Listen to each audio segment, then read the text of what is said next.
following three ordinances and proposed electricity amendment bill 220 forthwith.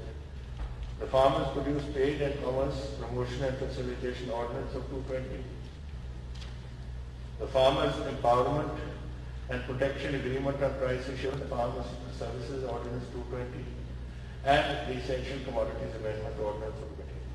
Even though the concerns and sentiments in the House were conveyed to the Prime Minister through three letters which I addressed to the Prime Minister, पहला मैं चिट्ठी लिखी जुलाई जून के विच कि साडे views ने ये नहीं होना चाहिए ऑर्डिनेंस विड्रॉ करो।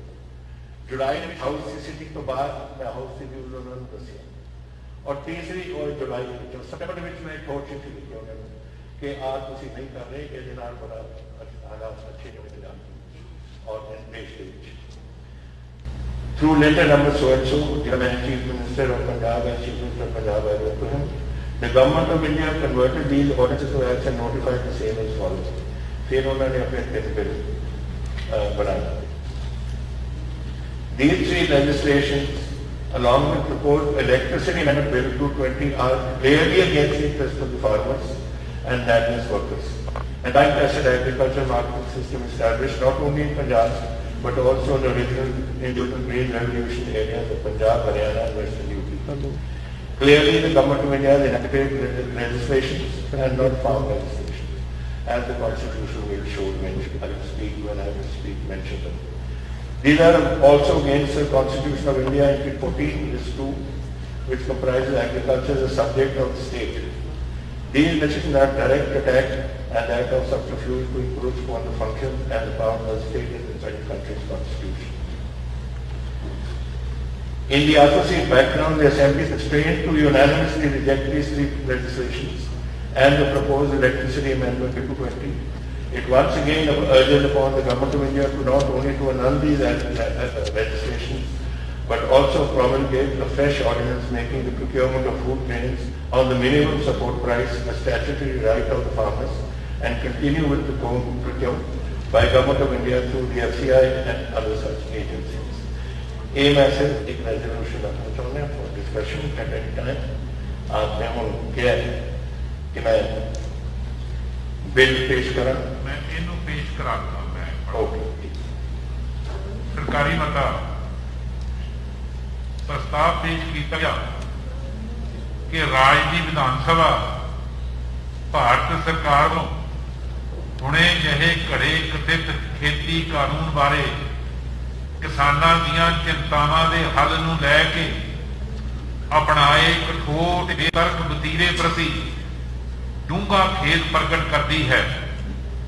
विधान सभा ने मिति 28 अगस्त 2020 नूं एक मते राही भारत सरकार नूं जोर दे के कहा सी कि वो निम्नलिखित आर्डीनेंसां ਅਤੇ ਪ੍ਰਸਤਾਵਿਤ ਬਿਜਲੀ ਸੋਧ ਬਿੱਲ 2020 ਨੂੰ ਮੁੜ ਵਿਚਾਰ ਕੇ ਤੁਰੰਤ ਵਾਪਸ ਲਵੇ। ਦਾ farmer produce trade and commerce ordinance 2020, ਦਾ farmer empowerment and protection agreement on price assurance and farm services ordinance 2020 and essential commodities amendment ordinance 2020 ਭਾਵੇਂ ਕਿ पंजाब विधान सभा के इस सदन दीयां चिंतावां अते जज्बातां तो भारत के प्रधानमंत्री जी नूं मुख मंत्री पंजाब वालों उन्हां दे पत्र नंबर CMO कांफी 2020/635 मिति 14 सितंबर 2020 राही जाणू करवाया गया सी। फिर भी भारत सरकार ने उपरोक्त आर्डीनेंसां नूं कानूना में तब्दील करके हेठ अनुसार अधिसूचित कर दिता। The farmers produce trade and commerce act 2020 24 सितंबर 2020, the farmer empowerment and protection agreement on price assurance and farm services act 2020 24 सितंबर 2020 and the Essential Commodities Amendment Act 2020 26 सितंबर 2020 प्रस्तावित बिजली शोध बिल 2020 समेत ये तीनों कानून साफ तौर पर ਕਿਸਾਨਾਂ, ਬੇਜ਼ਮੀਨਾਂ, ਕਾਮਿਆਂ, ਦੇਸ਼ਾਂ ਅਤੇ ਨਾ ਕੇਵਲ ਪੰਜਾਬ ਬਲਕਿ ਮੁੱਢਲੀ ਹਰੀ ਕ੍ਰਾਂਤੀ ਦੇ ਪੰਜਾਬ, ਹਰਿਆਣਾ ਅਤੇ ਪੱਛਮੀ ਉੱਤਰ ਪ੍ਰਦੇਸ਼ ਦੇ ਖਿੱਤਿਆਂ ਵਿੱਚ ਚਿਰਾਂ ਤੋਂ ਸਥਾਪਿਤ ਖੇਤੀਬਾੜੀ ਮੰਡੀਕਰਨ ਪ੍ਰਣਾਲੀ ਦੇ ਵੀ ਵਿਰੁੱਧ ਹਨ। ਪ੍ਰਤੱਖ ਤੌਰ ਤੇ ਭਾਰਤ ਸਰਕਾਰ ਨੇ ਵਪਾਰਕ ਕਾਨੂੰਨ ਘੜੇ ਹਨ, ਨਾ ਕਿ ਖੇਤੀ ਨਾਲ ਸੰਬੰਧਿਤ ਕਾਨੂੰਨ। ਇਹ ਭਾਰਤ ਦੇ ਸੰਵਿਧਾਨ ਐਂਟਰੀ 14 ਲਿਸਟ 2 ਜਿਸ ਅਨੁਸਾਰ ਖੇਤੀਬਾੜੀ ਰਾਜ ਦਾ ਇੱਕ ਵਿਸ਼ਾ ਹੈ ਦੇ ਵੀ ਖਿਲਾਫ ਹਨ। ਇਹ ਕਾਨੂੰਨ ਦੇਸ਼ ਦੇ ਸੰਵਿਧਾਨ ਵਿੱਚ ਦਰਜ ਰਾਜ ਦੇ ਕਾਰਜਾਂ ਅਤੇ ਸ਼ਕਤੀਆਂ ਤੇ ਇੱਕ ਸਿੱਧਾ ਹਮਲਾ ਹਨ ਅਤੇ ਉਹਨਾਂ ਨੂੰ ਛਲਾਵੇ ਨਾਲ ਹਥਿਆਉਣ ਦਾ ਯਤਨ ਹੈ। ਉਪਰੋਕਤ ਪਿਛੋਕੜ ਵਿੱਚ ਵਿਧਾਨ ਸਭਾ ਇਹਨਾਂ ਕਾਨੂੰਨਾਂ ਅਤੇ ਪ੍ਰਸਤਾਵਿਤ ਬਿਜਲੀ ਸੋਧ ਬਿੱਲ 2020 ਨੂੰ ਸਰਬਸੰਮਤੀ ਨਾਲ ਖਾਰਜ ਕਰਨ ਲਈ ਮਜਬੂਰ ਹੈ। ਇਹ ਸਦਨ ਇੱਕ ਵਾਰ ਫੇਰ ਭਾਰਤ ਸਰਕਾਰ ਨੂੰ ਜ਼ੋਰ ਦਿੰਦਾ ਹੈ ਕਿ ਉਹ ਨਾ ਕੇਵਲ ਇਹਨਾਂ ਕਾਨੂੰਨਾਂ ਨੂੰ ਰੱਦ ਕਰੇ ਬਲਕਿ ਅਨਾਜ ਦੀ ਘੱਟੋ ਘੱਟ ਸਮਰਥਨ ਮੁੱਲ ਤੇ ਖਰੀਦ ਨੂੰ ਕਿਸਾਨਾਂ ਦਾ ਕਾਨੂੰਨੀ ਅਧਿਕਾਰ ਬਣਾਉਣ ਅਤੇ ਭਾਰਤੀ ਖਾਦ ਨਿਗਮ ਅਤੇ ਅਜਿਹੇ ਹੋਰ ਅਦਾਰਿਆਂ ਰਾਹੀਂ ਖਰੀਦ ਜਾਰੀ ਰੱਖਣ ਲਈ ਨਵੇਂ ਆਰਡੀਨੈਂਸ ਜਾਰੀ ਕਰੇ। ਸੀਐਮ ਸਾਹਿਬ। स्पीकर साहब,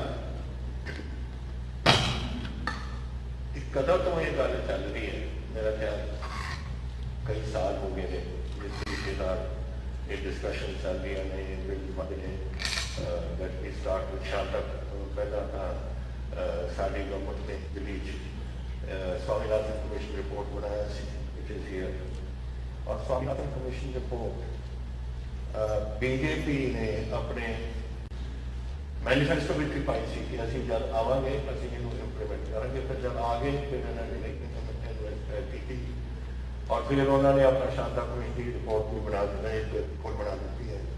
आई just want to mention here कि ये चीज़ा ना ये शानदार committee report has been in existence for मेरा ख्याल कई साल हो गए हैं। स्वामीनाथन कमेटी रिपोर्ट ये 2006 फाइनल रिपोर्ट में नजर आई थी। एंड समिंग अप इज देखिए इन्होंने कि इकनॉमिक्स उन्होंने कहा कि जेडे अपने खर्चे खुर्चे ने बढ़ रहे हैं, इनपुट प्राइस होएगा, पर्टिकुलरली डीजल प्राइस बढ़ रहे हैं और ये 2006 की गल है। While output prices are not keeping up with the rise of cost of production. Cost of production वाली लिख की गल कर रहे हैं कि वो लिंक भी ना होनी चाहिए। The minimum support price should not only continue but should be listed with the wholesale price index। और उन्होंने फिर किया मार्केट रिफॉर्म से भी इन्होंने कुछ जिक्र किया। नवी 2006 की फिर उस तो बाद इन्होंने कहता बीजेपी ने असं अपने मैनीफेस्टो पावे जो आ गए फिर उन्होंने कहा कि नहीं ये लागू नहीं कर सकते। लेकिन असी शांतक कमेटी शांतक कुमार जो हिमाचल प्रदेश के मुख्यमंत्री रहे उन्होंने दिन असी कमेटी बनाई जिसकी रिपोर्ट 2015 के आ चुकी सी। उहदे विच इन्होंने आ रिपोर्ट है Shanta Kumar and he has said clearly इहदे विच कि MSP हटा दो, इसका बड़ा नुकसान है। FCI should not be there, जिहड़ा देश को बड़ा नुकसान है। फ्री ट्रेड कर दोगे ना जेदे ते सब कुछ लेके आए। Now I want to know, मैं जानना चाहता इस गवर्नमेंट ऑफ इंडिया तो कि एक कॉन्स्टिट्यूशन बनया सी, संविधान बनया साडे हिंदुस्तान में। उस संविधान के अधीन कुछ एक्ट्स ने which are state subjects, some are government of India subjects और स्टेट सब्जेक्ट्स एक फेडरल स्ट्रक्चर बनाया इस मुल्क को जिन्हें सारे कॉन्स्टिट्यूशन फादर्स जैसे डॉक्टर अम्बेडकर जी ने चेयरमैन की उस कॉन्स्टिट्यूशन कमेटी और ये सारे जो फेडरल स्ट्रक्चर बनया कई सारे स्टेटा कई अधिकार से कि तुसी अपने आप कानून बेस पे बढ़ाओ, एक करके दूसरा तीजा करके खत्म कर रहे हैं। जीएसटी की गल देखो, फाइनेंस मिनिस्टर साहब ने बैठे कॉन्स्टिट्यूशनल गारंटी दी गई सी कि सारी टैक्सेशन हुन will be done but through the GST process, and we give a constitutional guarantee that every 3 months, हर 3 महीने बाद जो स्टेट्स को पैसे देने ने वो देते जाएंगे। कितने हो गए महीने? 7 महीने, 7 महीने। और कितना पैसा पंजाब को ड्यू है? 9,000 करोड़ सानू ड्यू है। Where are the constitutional guarantee? तुसी पावर साथ तो लेना, फिर तुसी उन्होंने इंप्लीमेंट नहीं करते। दिस इज वन, ये एक चीज है। लेकिन दूजा खेती बाड़ी is state subject, it comes here in the constitution of India. इस कॉन्स्टिट्यूशन ਦੇ ਵਿੱਚ एंट्री 14 ਦੇ ਵਿੱਚ इट इज स्टेट सब्जेक्ट।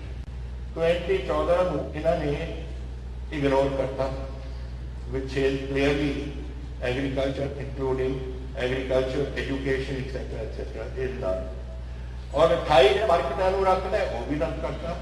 ਇਹਨਾਂ ਨੇ ਆਰਟੀਕਲ ਸੈਕਸ਼ਨ 33 ਦੇ ਵਿੱਚ ਲੈ ਲਿਆ। 33 means trade is agricultural trade। Trade हो सकती है ਜਿਹੜੀ ਤੁਸੀਂ ਖਰੀਦ और ਫਰੋਖਤ ਕਰਦੇ ਹੋ, ਤੁਸੀਂ ਮੰਡੀਆਂ ਮੁੰਡੀਆਂ ਦੇ ਬਾਹਰ ਪਾਸੇ ਜਾ ਕੇ ਆਪਣੀ ਚੀਜ਼ਾਂ ਦੇ ਖਰੀਦਦੇ ਹੋ, ਵੇਚਦੇ ਹੋ।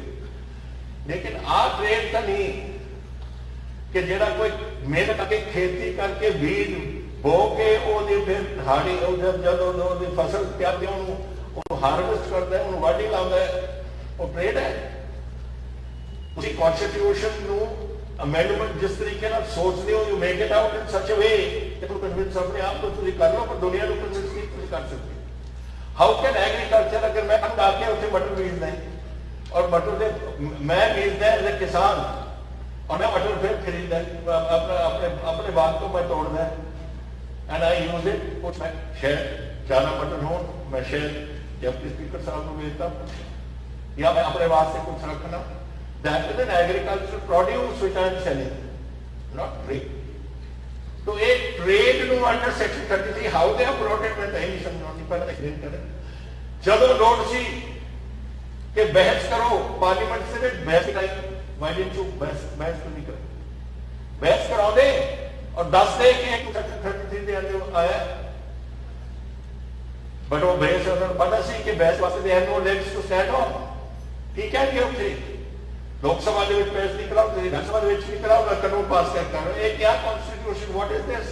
ਫਿਰ ਇਹ ਸਦਨ ਕਿਉਂ ਬਣਾਏ ਹੋਏ ਨੇ ਕਾਨੂੰਨ, ਤੁਸੀਂ ਬਹਿਸ ਨਹੀਂ ਕਰਾਉਂਦੇ ਇਹਦੇ ਵਿੱਚ? I find this very strange। और ਮੈਨੂੰ ਇਹ ਨਹੀਂ ਸਮਝ ਆਉਂਦੀ ਇਹਨਾਂ ਨੂੰ कि गवर्नमेंट ऑफ इंडिया की की सोच है और कैसे चलना चाहती है, और बीजेपी पार्टी की सोच। I don't blame anybody else, I blame BJP. लोग कहेंगे कि कहो कि जी फलाना उत्थे बैठा सी ऑर्डिनेंस के विच बैठा सी या नहीं बैठा सी, आई वांट टू नो कि तुसी जेड़े ये कानून बनाया कैसे बनाया। नंबर 1। सैकेंडली तुसी ये नहीं सोच रहे कि इस पंजाब की किसानी ने ਜਦੋਂ PM 480 ਲੱਗਿਆ ਸੀ ਉਹਨੇ, I think it was 50 some time, ਜਦੋਂ ਇੱਥੋਂ ਅਸੀਂ ਬੈਗੀ ਬੋਲ ਨਾਲ ਝੋਲੀ ਅੱਡ ਕੇ ਅਸੀਂ ਜਾ ਕੇ ਆਪਣੇ ਲੋਕਾਂ ਵਾਸਤੇ ਮੰਗਦੇ ਸੀ ਚੌਲ ਜਾਂ ਕਣਕ ਖਾਣ ਵਾਸਤੇ, ਉਦੋਂ ਤੁਸੀਂ ਅਮਰੀਕਾ ਨਾਲ PM 480 ਕੀਤੀ 10 ਮਿਲੀਅਨ ਟਨ ਤੁਸੀਂ ਇੰਪੋਰਟ ਕੀਤਾ ਆਪਣਾ ਫੀਡ, ਤਾਂ ਕਿ ਇੱਥੇ ਕੋਈ ਕਾਲ ਨਾ ਆ ਜਾਵੇ, ਲੋਕ ਇੱਥੇ ਭੁੱਖੇ ਨਾ ਮਰਨ ਲੱਗ ਜਾਣ ਦੇਸ਼ 'ਚ। ਫਿਰ ਹੁਣ ਕਿਹਾ ਨਿਕਾ ਜਾ ਪੰਜਾਬ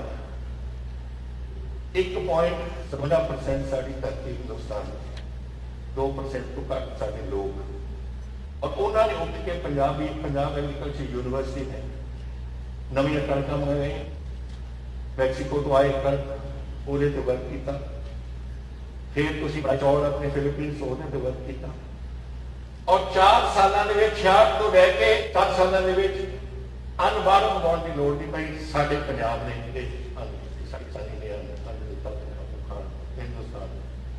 लोग भुखे मरन को 70 साल साडा काम चलता रहा। नवीं फसल आईयां, मेहनत की, कणक की धुप के कम की, मर ठंड उत्थे जो बिल्कुल कोई बाहर जाके थोड़े पैर सुन हो जाते थे, उदों अपने काम किया और करके उन्होंने जाके हिंदुस्तान अपने अपने अन्न खवा के अपने देश को बचाया। भुल गए इस किस्म के कैलस एटीट्यूड है सरकार की कि जो मेहनत होती थी साढ़े पंजाबियों ने 70 साल तुम भुल गए। मैं अपने पंजाबियों की इज्जत कर हरियाणे वाले, यूपी वेस्ट वाले हुक्का क्यों करती है ना, क्योंकि थोड़ा गंगा जमुना बेसन डिवेलप हो गया, उत्थे चौल की पैदावार हो गई, मध्य प्रदेश के कणक होने लग, कावरी बेसन नर्मदा बेसन सारे डिवेलप हो गए, उत्थे चौल की पैदावार हो गई, तो चलो पंजाब को मारो, पंजाब को खत्म करो पंजाब को। ये इंसाफ है? I would like the prime minister to tell me ये इंसाफ है? ये बड़ी अफसोस की गल है मैनू कि जदों तुसीं लोगों को वक्ते हो, इत्थे पंजाब की धरती है जिहड़ी अज बॉर्डर से बैठी है और लोगों को उत्थे साडे हिंदुस्तान की गल कर रही है। कदे कोई गया है उत्थे सियाचिन दे विच? पर पोस्ट 22,000 फुट ते और उत्थे साडे उत्थे जवान बैठे, सारी हिंदुस्तान की फौज पिंडों तो आती है और उन्होंने अज खेतीबाड़ी करते हैं। की सोच रहे हैं उत्थे कि साडा की उत्थे होगा, साडे कैसे कैसे जिएंगे, साडे मापे बैठे ने, साडे बच्चे बैठे ने, कैसे जिएंगे? की कर रही है गवर्नमेंट के विच? मैं रहा 16,000 फुट पे, पर उतो भी मैंने पता सी मुश्किल नाल साह होता सी। 22,000 फुट के लोग बैठे ने। चीन का सारा बॉर्डर 2,000 किलोमीटर, सारा पीर पंजाबी जो पाकिस्तान के नाल लगता है, सियाचिन तुसीं नाम ले लो, जिथे रोज ही साढ़े कोई दिन ना बैठे, साढ़े कोई जवान नहीं इतने शहीद होंगे, सब पिंडों तो आते ने, सारे खेतीबाड़ी के निर्भर ने। वो की सोच है, बोल नहीं सकते क्योंकि फौजी बोलता नहीं, दिल के विच तो सट बसती है ना कि मेरे परिवार के नाल की हो रहा। सो तुसीं पंजाब दे इत्थे रोज हर दूजे दिन मेरा कोई पंजाबी इत्थे शहीद होंदा है उत्थे बॉर्डर ते, और ये 1.5% 57% लोग ने पंजाब जो जो जो इत्थे देश को रक्षा करते, देश को आने देते और देश को बचाने ने जब संकट आते। तुसीं ये भी भुल जाते हो सारियां गल्लां। ते मैं ये समझना चाहुंदा जो गवर्नमेंट ऑफ इंडिया तो I am very uneasy, I am very upset. देखो गल ये है, कोई नहीं चाहता अज मेरा देखो अज साडा एक तो कोविड का काल है, दूजे पासे साड़ी अज अखबार के किसी अखबार कि इंडस्ट्री की रही 40,000 करोड़ रुपये का घाटा पिया इंडस्ट्री को because of Covid and current जो फार्मर एजुकेशन है। फार्मर को एजुकेट करना पूरा अधिकार है, सानू सारे को एजुकेट करना पूरा अधिकार है, बिकॉज ये डेमोक्रेसी है, डेमोक्रेसी के एजुकेट करना ठीक है। असी किसानों नाल खड़े हैं, मैं उन किसानों जरूर एक गल करांगा जो किसान यूनियन वगैरह ने, हूँ समय आ गया कि असी थोड़ा तुसीं साडे नाल करो। देखो दो गल्लां हो सकदियां, इकोनॉमी नूं करना पंजाब नहीं बन सकता नहीं। अगर असीं समझते हैं कि सिर्फ आपां एक टोल प्लाजा रोक जो सारा रोक दो, कोई ये कुछ फर्क पैदा, ये कुछ फर्क नहीं पैदा। फर्क पैदा है, देखो तुम कोई बिजली देख लो, अगर अज मेरे को नाभा पावर जोड़ा है वो मेरे सिर्फ एक दिन का स्टॉक है, कल को खत्म हो जानी है, उत्थे बिजली बंद हो जानी है। तलवंडी साबो साढ़े को 20-10 अटकी खत्म हो गया, GVK खत्म हो गया, सिर्फ लहरा रोपड़ हारे कुछ बोला है। कितों की गल है, पता नहीं किस गवर्नमेंट ऑफिसर ने अपने तो पावर बोर्ड को एक बयान दे दिता कि साढ़े को नैशनल ग्रिड तो कितों खरीदते, पैसा कितने थोड़े को खरीदते, साढ़े को पैसा नहीं है। We don't have money. जिस तरीके नाल इकोनॉमी चल रही है, जिस तरीके नाल इंडस्ट्री बंद पई है, कितों पैसा होगा अपने को? We have to, if we have to buy, we can't buy. आज कोड़ा खरीद के रख ले, क्यों नहीं रखा? क्योंकि दे डोंट गेट जरा जिन्ना कोड़ा सी कितने दिन तो चल रही है, बड़ा खत्म हो गया।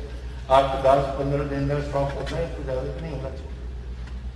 सो एक होता है प्लीज, मैं किसान अपने वीरां नूं बेनती करदा, असीं तुहाडे नाल खड़े हैं, अकेले दम तक खड़ के पूरा मैनूं पता ਅੱਜ ਕੋਈ ਬੋਲ ਨਹੀਂ ਰਿਹਾ ਹਾਲੇ, ਪਰ ਜਦੋਂ ਬੋਲਣਗੇ ਸਾਰੇ ਕਿਸਾਨਾਂ ਦੇ ਨਾਲ ਹਮਦਰਦੀ ਹੈ ਸਾਡੀ, ਔਰ ਅਸੀਂ ਤੁਹਾਡੇ ਨਾਲ ਅੱਗੇ ਵੀ ਦਾ ਤੱਕ ਹੋ ਕਰਾਂਗੇ। ਲੇਕਿਨ ਹੁਣ ਤੁਹਾਡਾ ਕੰਮ ਹੈ ਸਾਡੇ ਨਾਲ ਕਰਨਾ।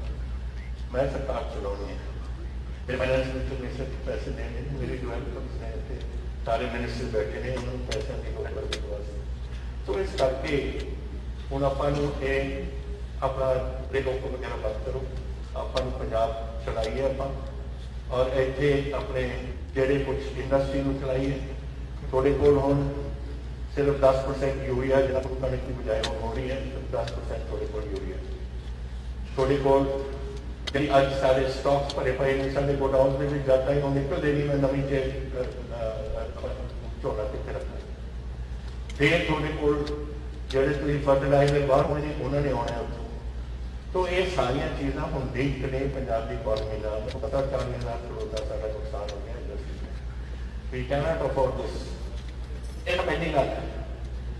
और दूसरी गल मैं कहना चाहना, मैं क्या सी पहला कि लोग कुछ कह रहे हैं कि तुम ये गल्लां क्यों करते हो, करनियां पैंदियां ने, पर मैं औखी घड़ी के पंजाब देखा, मैं देखा जो 35,000 पंजाबी इतने उन्हें घूम डुलिया सी पंजाब। मैं नहीं चाहता कि एक काम फेल हो गए, और साडा गुआढ़ी मुल्क कोई मौका नहीं छड्डदा जदों ताईं इत्थे आके कोई रौला नहीं पाउंदे। मैं जानना I am home minister of the state, chief minister also, मैनूं पता है कि कुछ हो हथियार आउंदे ने, कैसे आउंदे ने, किन्ने ड्रोन आउंदे ने, किन्ने आ चुके, किन्ने हथियार ने, किन्ने टेररिस्ट असीं फड़े ने, किन्ने असीं गैंगस्टर नूं जिहड़े टेररिस्टां नाल इन्वॉल्व थे उन्हां नूं असीं किन्ना फड़िया, सब कुछ देखिया। और ये जरा अगर इसका हल नहीं निकलता ये मूवमेंट बढ़ेगी, कटेगी नहीं। यही होया 1984 यही होया 90 कितने बंदे शहीद किए हैं। आप चाहते हैं कि आबहवा खराब हो सकता है, कौन होगा इंडस्ट्री लैके अज ये 3 सालों के 60,000 करोड़ रुपया पंजाब की इन्वेस्टमेंट आया है, जो लोग लेके आए हैं मेमोरेंडम ऑफ अंडरस्टैंडिंग ये आए वो धरती के उपर लग रहा है साडा इंडस्ट्री। देखो किन्ने ऐसे साड़ी इकॉनमी की तरफ इस तरीके इंक्रीज करेगी, साड़ी देखो किन्ने नौकरियों के साधन बनेंगे, उन्होंने आपको सोचना पड़ेगा। स्पीकर साहब ये बहुत जरूरी है कि इस काम को आप रोके, पाकिस्तान नहीं हटेगा। और मैं तुम्हें और दस रहा कल चाइना और पाकिस्तान में कोलूजन है, चाइना और 20 बिलियन डॉलर आते कुंजरे पास से है जितों कारगर महीने आ रही है एक टनल सोने बढ़ाए और ट्रेन लेके जाएंगे up to the Gwadar port. उन्होंने इकोनॉमिक अटैचमेंट पाकिस्तान ऐनी होगी कि जब झगड़ा होगा दोनों मुल्क इकट्ठे होंगे। Do we want that? Do we want ऐसी बॉर्डर स्टेट है इतना आप ऐसे काम नहीं अपना। अगर ये जी मूवमेंट जी आप कणक की गल कर रहे हैं और बीज बिजाई की गल कर रहे हैं, वहां की मंडिया की गल कर रहे हैं, अगर लोगों को यह नहीं पता कि असी ये कितना नुकसान होगा और फिर उस नौजवान उठना और इस मूवमेंट के हिस्सा बनना, फिर दसो पंजाब में रख के देश का पहले। तो ये जरूरी है कि नेशनल सिक्योरिटी को भी सेंटर की गवर्नमेंट को देखना पड़ेगा। National security is very important और पंजाब को जो रोल है एक बॉर्डर स्टेट है और एक सारी contribution to the armed forces सारी बहुत है। इट इज वेरी इंपॉर्टेंट कि असी इस गल नेशनल सिक्योरिटी को सामने रखते हुए बहुत जेडे मेरे को फैक्ट्स एंड फिगर्स आए हैं, they are not small figures, in fact and figures को पता है। अगर एक ही प्रपोज कर रहे हैं गवर्नमेंट ऑफ इंडिया ये प्रपोज कर रही है कि एमएसपी का कॉस्ट अबॉलिश करो सब कुछ, फिर किसानों का जो सारे इकोनॉमिस्ट ने बड़ी फुर्ती अपना अपने आंकड़े कटे ने, हाल तक टाइम लगेगा तो फिर दसेंगे कि असी किसान 11,000 करोड़ रुपये का साਡਾ नुकसान हो रहा है साढ़े पंजाब के किसानी वास्ते। और साड़ी मंडी बोर्ड है वह 4 को लेकर 5 लाख रुपये का नुकसान है। और मंडी बोर्ड बगैर पिंडा की डिवेलपमेंट नहीं होनी, ना तो लिंक रोड बने ना पिंडा की डिवेलपमेंट होगी, फिर कैसे चलेगा साਡਾ पंजाब। तो इन्होंने कहता कि कोई मंडी बोर्ड होनी नहीं देवानी। तीसरी गल फर्टिलाइजर, हूँ commission of agriculture cost and prices ने कहा है कि फर्टिलाइजर को हम आप जी सबसिडी देने वो कट के हर किसान को हर फसल वास्ते 2,500 रुपया दे, 2,500 रुपये पूरी फसल की खल जिन्ना फर्टिलाइजर सानू चाहिए। और जी फर्टिलाइजर की प्रेजेंटली पंजाब कंज्यूम्स 6.25 फर्टिलाइजर जो देश के बिक है और वो सबसिडी 5,000 करोड़ है।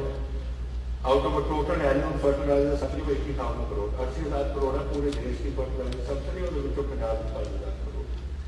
पंजाब की टाइटलमेंट ये हम उस हिसाब से कट के 800 करोड़ है, which is 4,000 crore loss to the Punjab farmer. It will increase the cost of cultivation by 4,000 rupees per acre. Now, ये हाले लोगों ने मन च आईया नहीं गल्लां करी होणियां, पर ये साडा काम इस कदम दा है ये ना सामना करिए असीं। तो ये जिहड़ियां गल्लां नहीं इधर मैं बोली जावां तो सारा वास्ते बोलने लो बहुत कुछ है। मैं तुहानूं ये गल इस काउंसिल में बेनती करना चाहुंदा स्पीकर साहब, एक समय आ गया पंजाब को इकट्ठा होना पो और अपने किसानी नाल खड़ा पहुंच खड़े पता है ये हाउस खड़ा है आपा कानून किया we have to face it. Centre ने कुछ करिए ना करे तो गवर्नर साहब देंगे पर अर्बन मिशन पता नहीं देंगे या नहीं देंगे ना दे, फिर इन्हें जाना पार्लियामेंट को प्रेसिडेंट को राष्ट्रपति जी देंगे या नहीं देंगे ये नहीं कहता समझ, लेकिन असी we will fight this. इस बैटल को लेकर जावांगे हर अदालत के जिसके सामने वोट करना। एक बात आप मैं आपके राही दसना चाहूँगा साहब, मैं बहुत कुछ देखे अपनी जिंदगी के लिए 52 साल हो गए नहीं। जदों ब्लू स्टार होया सी उदों मैं इस्तीफा दिता पार्लियामेंट लोक सभा मैं समझदा दो चीज़ां होंदियां ने जिहदे नाल आप हवा किसी देश की बिगड़ सकती है, किसी सरकार की बिगड़ सकती है और देश की बिगड़ सकती है। एक धार्मिक टकराओ और एक अगर तुसी किसी के पेट से तुसी लत मारो। अज पेट से पाई जा रही है। मैं उदों इस्तीफा दिता, फिर बरनाला सरकार के विच मैं सी एग्रीकल्चर देहाती विकास का वजीर उदों भी मैं इस्तीफा दिता जब उन्होंने बैंक खंडन किया। तो मैनू इस्तीफा देना कोई नहीं, मेरा इस्तीफा तो आप दिया जो मर्जी कर आई नॉट बॉदर अबाउट इस्तीफा। मैं अपने वास्ते मैनू कटना चाहते हैं, मैनू कट दें, मैनू बदमाई मेरी सरकार आई हैव नो प्रॉब्लम। अभी लोगों की कचहरी जावांगे अगर सब कर जाएंगे करते हैं, लेकिन बेइंसाफी जो हुई है सब किसानों नाल, जिस तरीके वितरे इन्होंने किए ने, जिस तरीके गरीबों का पेट से तुम लत मारे हो, अमरिंदर सिंह के सामने सिर नहीं झुकाओ।